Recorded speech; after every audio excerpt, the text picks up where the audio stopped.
this is Chris. Hey, Chris.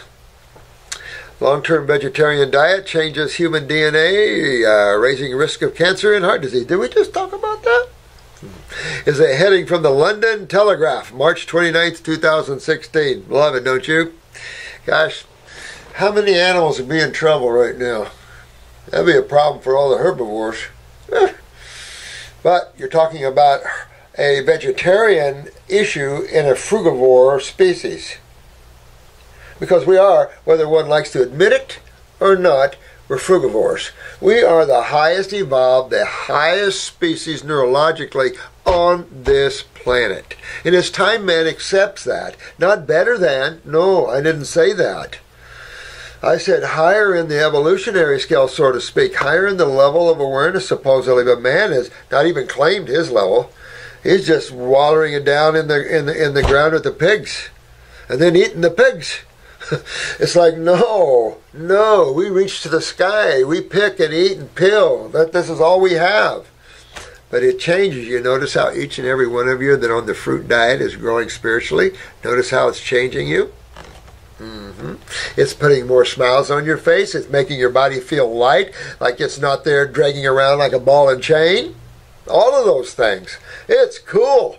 The energy, the vitality, the flexibility. Oh my God. You just can't, there's nothing like it.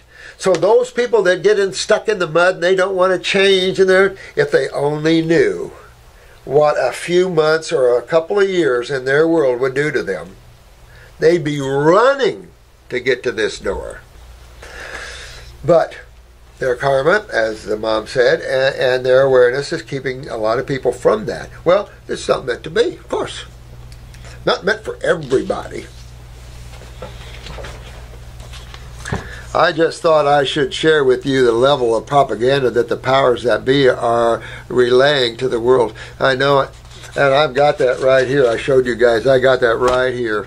But I appreciate all you guys sending them in, too, because I want to talk about them with you so you understand where the idiocy is and that sort of thinking. As if a meat eater has some greater health than a vegetarian. Oh, what a joke that one is. That's the real sick world right there. I was listening to radio as he read this headline, and I can't believe they think this is truthful. I can't either. All I can say is protect yourselves and show the world how healthy you can get on a frugivorish diet. I love this one. Because I'm always looking and asking. So Disney World and Busch Gardens down here have big ape exhibits. Big ape exhibits. So I get a hold of one of the trainers. He's a trainer of the gorillas. And they have chimpanzees too. They have a bunch. So I asked him, I said, listen, I got a question for you. I noticed that you guys are always throwing vegetables out there to them. I said, if you put a big bucket of fruit or a big bucket of vegetables, which one of these big apes going to go to? He said, oh, that's easy. He says the bucket of fruit always. He says, but we like to limit that because of all the sugar. I said, all the sugar? Just because they taste sweet, you think it's just high sugar, bad sugar? That's the problem. There's no awareness behind that. The guy was a good guy, and I had a little talk with him about that. About the difference in species and things like that. So even though these species are eating what they're being fed or where they're living, that's not what they want. And I see that everywhere I go. I've asked this question in all the zoos. I've asked this all over the place, and I get the same answer every time. The same answer if I brought in a room of anywhere from, let's say, 10-year-olds down to, let's say, 2-year-olds. My grandson was eating fruit at 4 months old. But, at the time I'm saying that he could walk and get it, so we give him a year.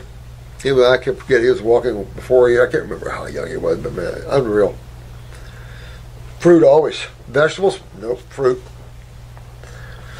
So, it's in the intuition. It's our food.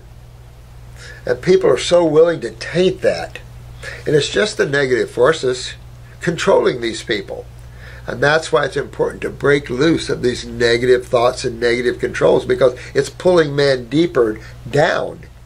We're here to bring the light to the darkness. No more pulling down. We're going to pull back up with more power than the negative forces. Well, there's a lot more coming. So it's enough to say that a lot of neat things are happening. And a lot of people are getting well. That's cool stuff. I'm amazed that the last couple of weeks there was some girl that just went to YouTube. She had MS. Now she doesn't. There's this lady with leukemia. We get these all the time, and it's like, I love that. It shows the tenacity and the brilliance and the awakening process of these spiritual beings that say, you know what? I get it. I'm going to take control. I'm going to do this myself, clean my body out, and get myself well. And that's just what they did. That's how it is. And it's so simple. And so once we teach the world, hopefully things will be so much different here.